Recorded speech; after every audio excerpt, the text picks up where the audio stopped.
ದುಡಿಯುವ ರಟ್ಟೆಗೆ ಶರಣು, ಕೊಡುವ ಕೈಗೆ ಶರಣು, ಅನ್ನ ನೀಡುವ ತಾಯಿ ನಿನಗೆ ಕೋಟಿ ಶರಣು. ಬಿದ್ದ ವ್ಯಕ್ತಿಗೆ ಶರಣು, ಶುದ್ಧ ಭಾವಕ್ಕೆ ಶರಣು, ಅತ್ತವರ ಕಣ್ಣೀರ ಹಣಿಗೆ ಶರಣು. ಗ್ರಾಮದ ಅಣುರೇಣು ತೃಣಕಾಷ್ಟಕ್ಕೂ ಶರಣುಗಳನ್ನ ಹೇಳ್ತಾ ಇಲ್ಲಿ ಆಗಮಿಸಿರುವಂತಹ ಸರ್ವ ನನ್ನ ಅಕ್ಕ ತಂಗಿಯರೇ, ಅಣ್ಣ ತಮ್ಮಂದಿರೇ, ನನ್ನ ನೆಚ್ಚಿನ ವಿದ್ಯಾರ್ಥಿ ಮಿತ್ರರೇ, ನನ್ನ ಜೊತೆಗೆ ಕೆಲಸ ಮಾಡಿದಂತಹ ಸಹೋದ್ಯೋಗಿ ಮಿತ್ರರೇ, ಹಾಗೂ ಇವತ್ತು ವೇದಿಕೆಯ ಮೇಲೆ ಆಸೀನರಾಗಿರ್ತಕ್ಕಂತಹ ಎಲ್ಲ ಗಣ್ಯಮಾನ್ಯರೇ, ನಿಮ್ಮೆಲ್ಲರ ಪಾದಾರವಿಂದಕ್ಕೆ ನನ್ನ ಶರಣು ಶರಣಾರ್ಥಿಗಳು. ಇವತ್ತು ನಾನು ಈ ಗ್ರಾಮದ ಬಗ್ಗೆ ಬರೆದಂತಹ ಪುಸ್ತಕ, ಈ ಗ್ರಾಮದ ಹೊಗಳಿಕೆಯನ್ನ ಮಾಡಬೇಕು, ಈ ಗ್ರಾಮ ಎಷ್ಟು ಚಾರಿತ್ರಿಕವಾಗಿ ವಿಷಯಗಳನ್ನು ಒಳಗೊಂಡಿದೆ ಅನ್ನುವಂಥದ್ದಕ್ಕ ಒಂದು ಪುಸ್ತಕ ಬರೆದು ಆ ಪುಸ್ತಕದ ಉದ್ಘಾಟನೆಯನ್ನ ಇಟ್ಕೊಂಡ್ರೆ ಇಲ್ಲಿ ಉಲ್ಟನೆ ಆಗ್ಬಿಟ್ಟದೆಲ್ಲ. ಯಾಕೆ ಅಂದ್ರೆ ನನ್ನ ವಿದ್ಯಾರ್ಥಿ ಮಿತ್ರರು ಅಷ್ಟು ಆತ್ಮೀಯವಾಗಿ ಆ ಗ್ರಾಮದ ಹೊಗಳಿಕೆಯನ್ನ ಬಿಟ್ಟು ನನಗೆ ಹೊಗಳಕ್ಕೆ ಶುರು ಮಾಡಿದ್ದಾರೆ. ಅದಕ್ಕೆ ನಾನಷ್ಟು ಯೋಗ್ಯ ಅಲ್ಲ. ಈ ಗ್ರಾಮದ ಚರಿತ್ರೆಯನ್ನು ಕಟ್ಟಿಕೊಳ್ಳುವುದಕ್ಕೆ ಗ್ರಾಮದಲ್ಲಿ ಚರಿತ್ರಾರ್ಹ ವ್ಯಕ್ತಿಗಳು ಇದ್ದಾರೆ. ಅವರು ಈಗ ನನ್ನ ಪುಸ್ತಕ ರಚನೆ ಸುಮ್ಮನೆ ಸಾಧಾರಣವಾಗಿ ಒಂದು ಭೂಮಿ, ಒಂದು ನೆಲ, ಒಂದು ಗಿಡದ ಬಗ್ಗೆ ಆಗ್ತಾ ಇರಲಿಲ್ಲ. ಈ ಗ್ರಾಮದಲ್ಲಿ ಸಾಧನೆ ಮಾಡಿದಂತ ಅನೇಕ ಸಾಧಕರು ಇಲ್ಲಿ ಇದ್ದ ಸಲುವಾಗಿ ಈ ಕೃತಿ ರಚನೆ ಆಯ್ತೆ ಹೊರತಾಗಿ ಸುಮ್ಮನೆ ಆಗ್ತಾ ಇರಲಿಲ್ಲ. ಆ ಎಲ್ಲ ಕೊಡುಗೆ ನಿಮಗೆ ಹೋಗ್ಬೇಕು, ಆ ಎಲ್ಲ ಗೌರವ ಗ್ರಾಮಸ್ಥರಿಗೆ ಹೋಗ್ಬೇಕು ಅನ್ನುವಂಥದ್ದು ನನ್ನ ಒಂದು ಕಳಕಳೆಯ ಮನವಿ ಇದೆ ಅಂತ. ಇನ್ನೊಂದು ವಿಷಯ ಏನು ಅಂದ್ರೆ, ಒಂದು ಕಥೆ ಬರೆಯೋದು ಬಹಳ ಸುಲಭ. ಯಾಕಂದ್ರೆ ಏನೋ ಕಲ್ಪನೆಯನ್ನ ಕಟ್ಟಿ, ಭಾವನೆಗಳನ್ನ ಜೋಡಿಸಿ, ಪದಗಳನ್ನ ಸಂಯೋಜಿಸಿ ಒಂದು ಕಥೆ ಸುಂದರವಾಗಿ ಮನಮುಟ್ಟುವಂತೆ ರಚನೆ ಮಾಡಬಹುದು.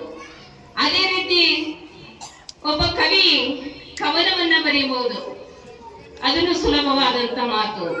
ಆದರೆ ಒಂದು ಚರಿತ್ರೆಯನ್ನ ಕಟ್ಟುವಂತಹ ಕೆಲಸ ಅದಲ್ಲ, ಅದು ವ್ಯಕ್ತಿ ಚರಿತ್ರೆ ಆದ್ರೆ ಒಂದು ಸ್ವಲ್ಪ ಸುಲಭದ ಕೆಲಸ ಇರಬಹುದು. ಅದರಲ್ಲಿ ಜೀವಂತ ವ್ಯಕ್ತಿಯ ಚರಿತ್ರೆ ಬರೆಯುವುದು ಒಂದ್ ಸ್ವಲ್ಪ ಕಷ್ಟ. ಯಾಕಂದ್ರೆ ಸತ್ತವರ ಚರಿತ್ರೆ ಬರೆದ್ರೆ ಏನಾದ್ರೂ ಬಿಟ್ಟು ಹೋದ್ರೂ ನಡೀತು. ಇದ್ದವ್ರ ಬಗ್ಗೆ ಏನಾದ್ರೂ ಬಿಟ್ಟು ಹೋಯ್ತು ಅಂದ್ರೆ ಅವ್ರು ನಾಳೆ ಜಗಳಕ್ಕ ಬರ್ತಾರೆ. ಅದಕ್ಕೆ ಚರಿತ್ರೆ ರಚನೆ ಮಾಡುವಂತಹದ್ದು ಏನು ಕಾರ್ಯ ಅದಲ್ಲ, ಅದು ಬಹಳ ಜವಾಬ್ದಾರಿಯುತ ಕಾರ್ಯ ಅಂತ ನನಗೆ ಅನಿಸಿದೆ.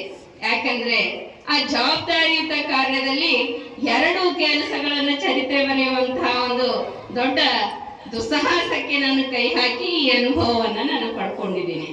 ಒಂದು ಗುರಮ್ಮ ಸಿದ್ದಾರೆಡ್ಡಿಯವರ ಬದುಕು ಬರಹ ಕುರಿತು ಅವರ ಜೀವನ ಚರಿತ್ರೆಯನ್ನ ಬರೆದಿದ್ದೇನೆ.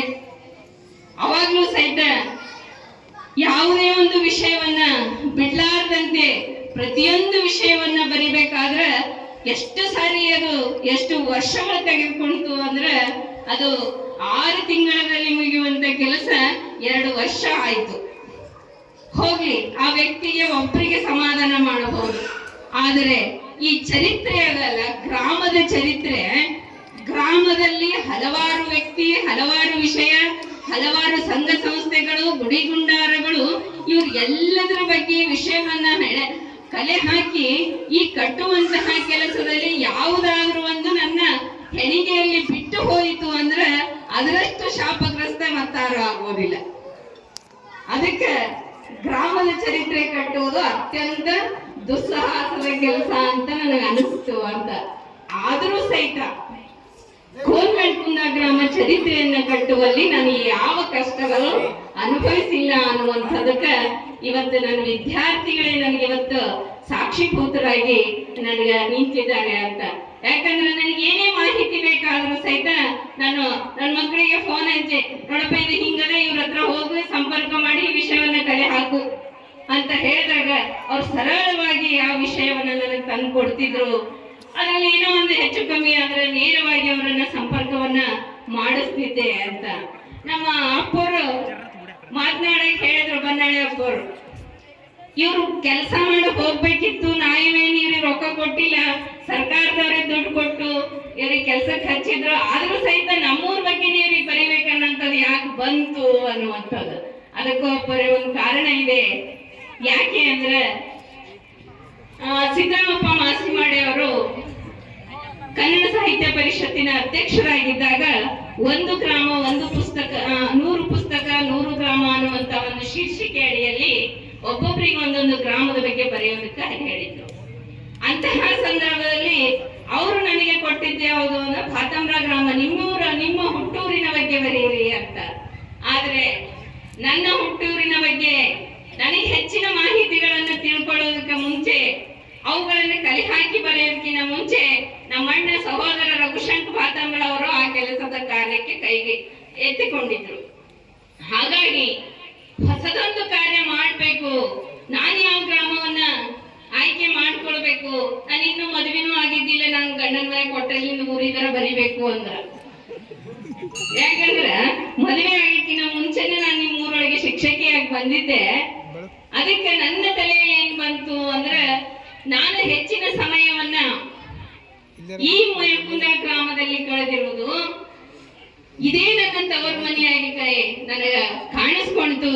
ಇಲ್ಲಿನ ಅಕ್ಕಂದಿರು, ಅಣ್ಣಂದಿರು, ಸಹೋದರಿಯರು, ಹಾಗೆ ಇಲ್ಲೆಲ್ಲ ತಾಯಿಯಂದಿರು, ಅವರಲ್ಲಿ ನನ್ನ ತಾಯಿಯ ಸ್ವರೂಪವನ್ನ ಕಂಡೆ. ಇದೇ ನನಗೆ ಚರಿತ್ರೆಯನ್ನ ನಿರ್ಮಾಣ ಮಾಡೋದಕ್ಕೆ ಒಂದು ಪ್ರೋತ್ಸಾಹನ ಕೊಟ್ಟು, ಹಾಗಾಗಿ ನಾನು ಮೇಲ್ಕುಂದ ಗ್ರಾಮವನ್ನ ಆಯ್ಕೆ ಮಾಡಿಕೊಂಡೆ. ಅಲ್ಲಮೇಲೆ ಇದರಲ್ಲಿ ಕಥೆಗಳು